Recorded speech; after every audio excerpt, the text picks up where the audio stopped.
Keempat sahabat, Aina, Bella, Dina, dan Laila, bukan sekadar rakan sekelas. Mereka juga belajar erti kesehatan dan perpaduan dalam satu proyek sekolah yang mencabar. Hari itu, mereka berkumpul di ruang perbincangan. Di atas meja tersusun buku dan nota, tapi yang lebih penting, hati mereka mula terbuka. Proyek kesehatan yang diberi cikgu kelihatan mudah, namun tanpa sadar, ia membuka satu perbincangan yang lebih mendalam tentang kehidupan dan masyarakat. Oke korang, tajuk proyek kita kesehatan dan perpaduan. Macam mana nak kaitkan dua perkara ini? Perpaduan tu macam rakyat Malaysia hidup aman damai saling menghormati walaupun berlainan kaum. Tapi macam mana nak kait dengan kesihatan? Senang je. Bila kita saling bantu, tak kira kaum, itu satu bentuk perpaduan. Contohnya di klinik dan tempat awam, semua orang kena dilayan sama rata. Betul tuh, perpaduan bukan hanya masa sambutan perayaan aja. Dalam kehidupan harian pun kita boleh nampak masa tolong orang, masa bekerja sama, atau masa kita menjaga kesejahteraan komuniti. Betul tuh, kita boleh sentuh tentang perpaduan juga. Contohnya, bila kita duduk bersama dengan kaum yang lain tanpa mengira bangsa dan kaum, kita juga saling membantu satu sama lain. Ya, saya pernah nampak situasi seperti itu di klinik. Semua orang duduk bersama, berbual mesra walaupun dari kaum yang berbeza. Itulah pentingnya perpaduan. Bila kita saling menghormati, kita dapat hidup dalam harmoni. Dalam ruang menunggu yang kecil, terjalin kesepahaman besar bahwa kesehatan mampu merapatkan jurang antara kaum dan memupuk keharmonian. Dan satu lagi, bila kita bantu orang lain, tak kira siapa, kita sedang bina perpaduan. Satu tindakan kecil boleh beri kesan yang besar. 7. Nilai kemanusiaan tak ada simpanan kaum. Semua orang layak dibantu. Betul, macam kita 4 orang ini, kita berbeza, tapi kita mempunyai hubungan erat bersama. Ya, contohnya bila kita tolong orang tua yang jatuh fail dekat klinik hari itu. Oke, lepas ni kita masukkan video kita itu dalam projek kita. Tindakan spontan menolong pesakit yang dilanggar sehingga menjatuhkan filenya bukan hanya tanda prihatin, tetapi juga lambang perpaduan tanpa syarat. Jadi, kesimpulannya, perpaduan bukan benda yang besar yang susah nak buat. Ia bermula dari sikap kita sehari-hari.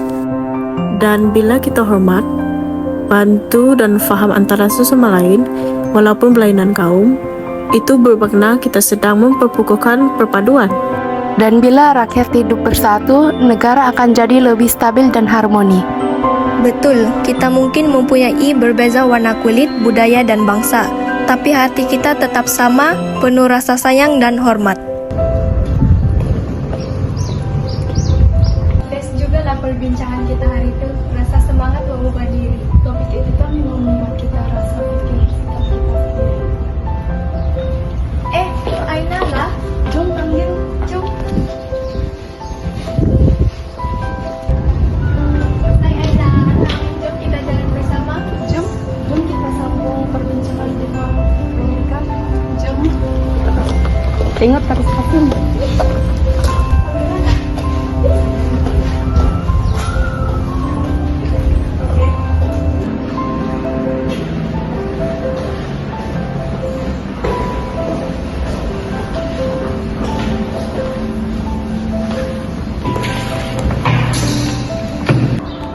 Panas hari ini, tapi saya tetap semangat.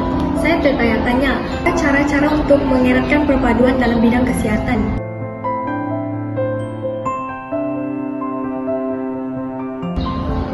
Oke, saya mulai dulu. Bagi saya, perpaduan dalam bidang kesehatan boleh dipupuk melalui kerjasama antara petugas kesehatan. Bila dokter, jururawat dan staf lain bekerja sama tanpa mengira kaum, barulah perkhidmatan kesehatan jadi lebih efisien dan adil. Ya, dan mereka juga perlu amalkan nilai etika dan profesionalisme. Maksudnya kena hormat budaya dan kepercayaan setiap pesakit.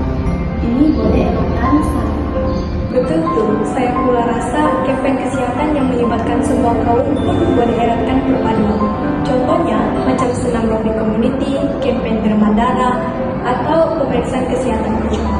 Bila semua orang join, bolehlah kita jadi lebih kenal dan rapat. Setuju, dan kita juga boleh sentuh tentang sambutan perayaan secara bersama. Kalau hospital atau klinik merayakan hari raya, Tahun Baru Cina, Deepavali dan banyak lagi, staf dari berbagai bangsa boleh saling memahami budaya masing-masing. Lagi satu, jangan lupa pentingnya berkomunikasi berbagai bahasa. Bukan semua orang paham bahasa Melayu sepenuhnya, terutamanya warga emas. Kalau misal kesehatan, ada bersih Mandarin, Tamil, dan Inggris, itu lebih masalah rakyat. Ya, semua itu penting. Tapi yang paling utama, kita kena sadar, tanpa perpaduan, sistem kesehatan kita akan menjadi lemah.